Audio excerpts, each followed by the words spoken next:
శాతవాహన వంశం తరువాత దక్షిణ భారతదేశాన్ని పరిపాలించిన రాజవంశాల్లో ప్రముఖమైనది పల్లవ వంశం. దాదాపు 600 సంవత్సరాలు వీళ్ళు పరిపాలన చేసినట్టుగా తెలుస్తున్నది. వీరి కాలంలో రాజకీయ, మత, సాహిత్య, సాంస్కృతిక రంగాల్లో విపరీతమైనటువంటి మార్పులు చోటు చేసుకున్నాయని కూడా తెలుస్తున్నాయి.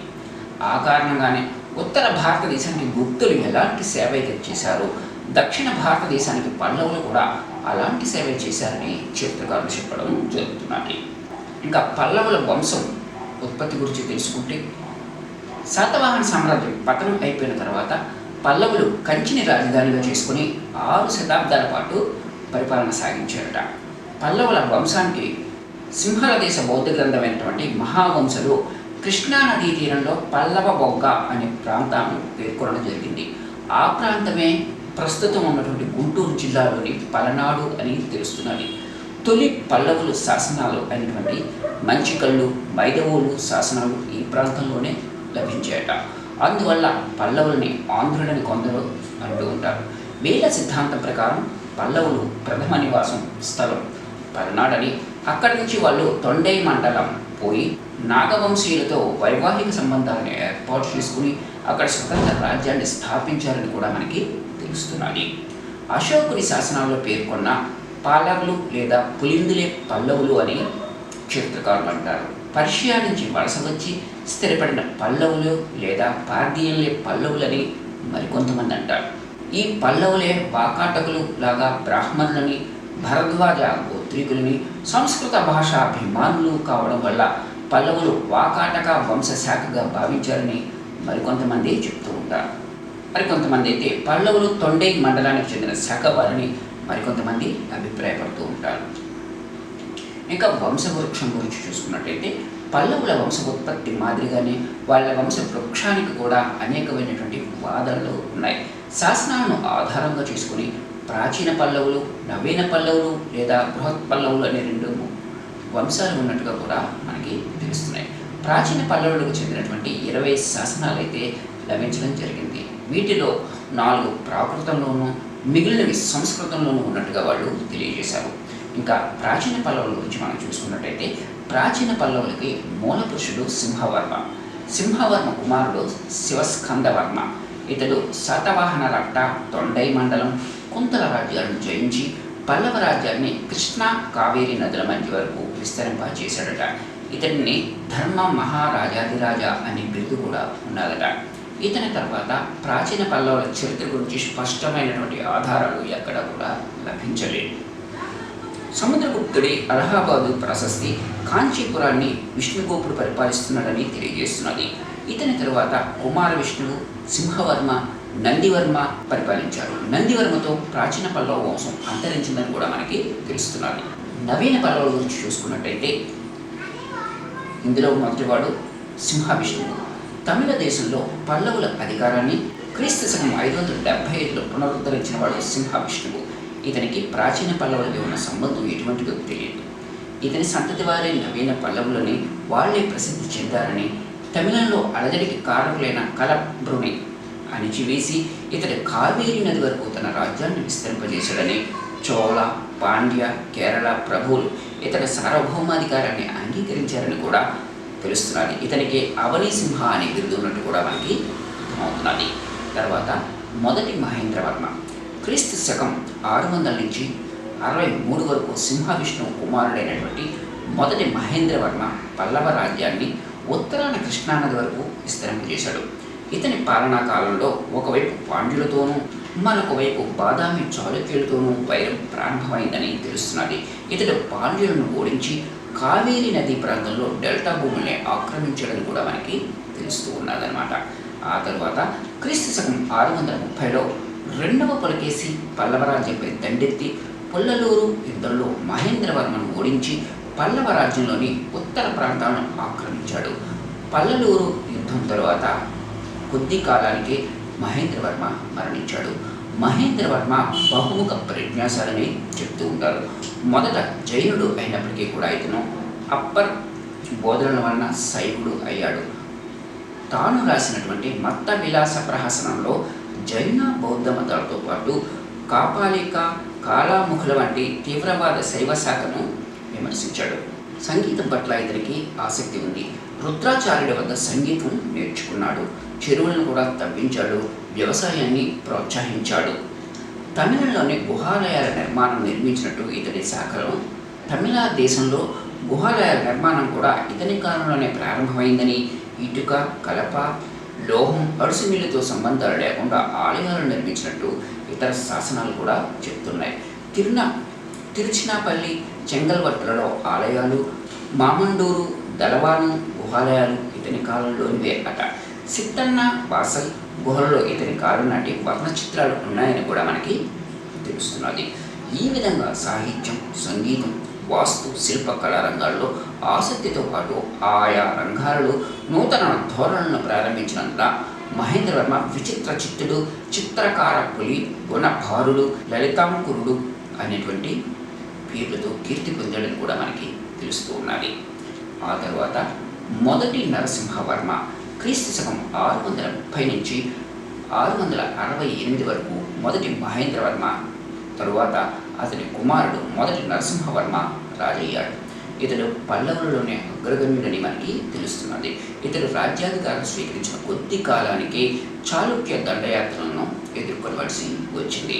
క్రీస్తు శకం 643లో వేయించినటువంటి బాదామి శాసనం వల్ల నరసింహవర్మ చాళుక్యులతో చేసిన యుద్ధం యొక్క వివరాలైతే మనకి తెలుస్తూ ఉన్నాయి. మొదటి నరసింహవర్మ క్రీస్తు శకం 642లో పల్లవ రాజ్యంపై దండెత్తి వచ్చిన రెండవ పులకేశిని ఓడించాడు.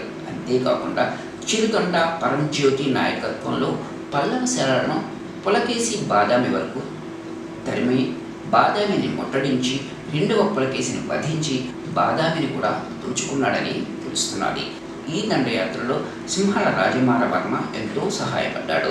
ఈ సహాయానికి కృతజ్ఞతగా నరసింహవర్మ సింహళ రాజ్యంపై 2 సార్లు దండయాత్ర జరిపి మాలవర్మను సింహళ రాజుగా పునః ప్రతిష్ఠించాడని కూడా మనకి తెలుస్తున్నది. ఇతడు చోళ, పాండ్య, చేర, కలప్రభులను జయించినట్టు శాసనాలలో కూడా చెప్పుకున్నాడు. ఈ విజయాలకు సూచనగా ఇతన్నే వాతాపిగొండ మహామల్లు అనేటువంటి బిరుదులను కూడా ధరించినట్టుగా మనం తెలుసుకోవచ్చు. మహామల్లు పేరు మీదుగా మామల్లపురాన్ని నిర్మించాడు. సాహిత్య, వాస్తు, కళ పోషణలో నరసింహవర్మ తన తండ్రి విధానాలనే అనుసరించాడు. మహాబలిపురంలో రాతి రథాలను ప్రసిద్ధి చెందిన ఏకశిలా నిర్మాణంతో ఎక్కువగా భాగం ఇతడు నిర్మించినవి అని కూడా మనకి తెలుస్తున్నది. సంస్కృతంలో కిరాతార్జునీయాన్ని రచించిన భారవిని ఇతడు ఆదరించి పోషించాడు. నరసింహవర్మ పాలనా కాలంలోనే హుయాత్సాంగ్ కాంచీపురాన్ని దర్శించినట్టు కూడా తెలుస్తున్నది.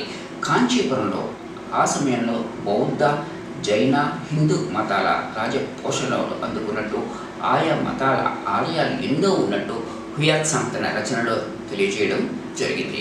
ఇంకా రెండవ మహేంద్రవర్మ నరసింహవర్మ తరువాత పల్లవాలకు, చాళుక్యులకు వైరం ఎక్కువైంది.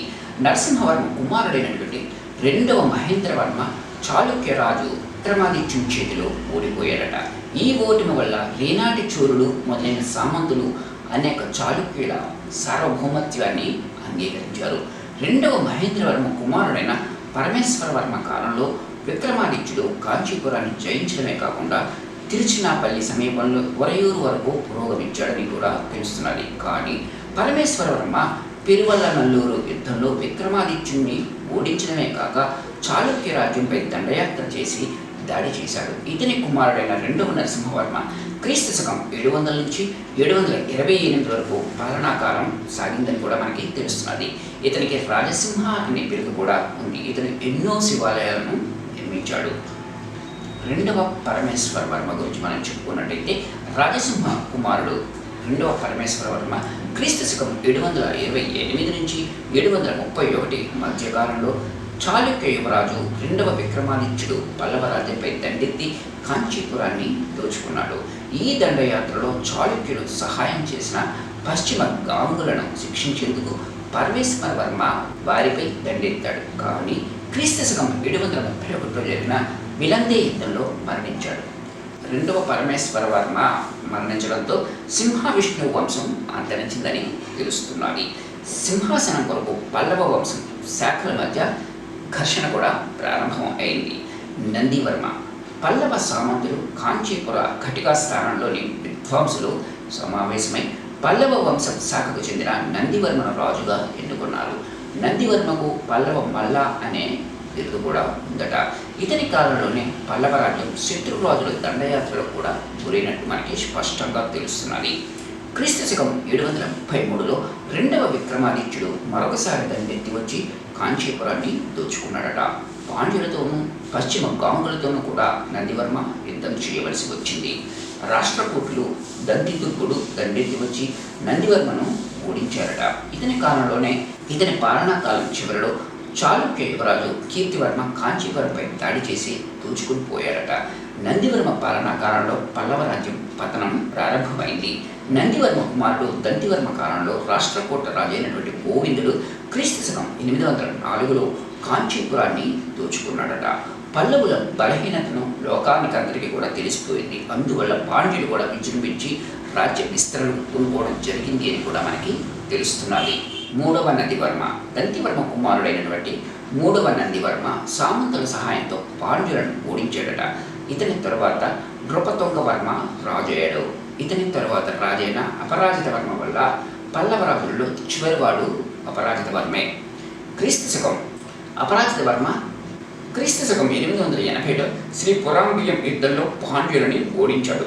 పాండ్యుల ఓటమితో ఆదిత్య చోళుడు ధైర్యం చేసి అపరాజిత వర్మపై దండెత్తి వచ్చాడట. క్రీస్తు శకం 885లో అపరాజిత వర్మ యుద్ధంలో ఓడిపోయి మరణించాడు. ఇతని మరణంతో పల్లవ సార్వభౌమత్వం అంతరించిపోయింది. తొండై మండలం చోళులకు స్వాధీనమైపోయింది. ఆ తర్వాత కొద్ది కాలం వరకు పల్లవ రాజకుమారులు చోళులకు సామంతులుగా ఉన్నట్టు కూడా మనకి శాసనాల ద్వారా తెలుస్తూ ఉంది. ఇక వంశం అంతరించిపోయిన తర్వాత వీళ్ళ తర్వాత ఎవరు పరిపాలించారు అని మనం చూసుకున్నట్టయితే శాతవాహన వంశం అంతరించిన తర్వాత దక్షిణ భారతదేశంలో పల్లవులు కంచిని రాజధానిగా చేసుకొని క్రీస్తు శకం 6వ శతాబ్దం నుంచి 9వ శతాబ్దం వరకు పరిపాలన సాగించడం జరిగింది. పల్లవులలో మొదటి మహేంద్రవర్మ, మొదటి నరసింహవర్మ సుప్రసిద్ధులుగా మనం పేర్కొంటాం. ఆ తర్వాత అపరాజిత వర్మ పల్లవుల్లో చివరి రాజుగా కూడా మనం చెప్పుకుంటాం. క్రీస్తు శకం 885లో ఆదిత్య చోళుడితో జరిగిన యుద్ధంలో ఓడిపోయి మరణించడంతో పల్లవుల యొక్క అధికారం అంతమైపోయింది అని మనకి తెలుస్తున్నది. పల్లవుల అనంతరం గుప్తుడు అధికారంలోకి రావడం జరిగింది. ఈ గుప్త అధికారం గురించి వాళ్ళ పరిపాలన గురించి రేపటి క్లాసులో మనం తెలుసుకుందాం.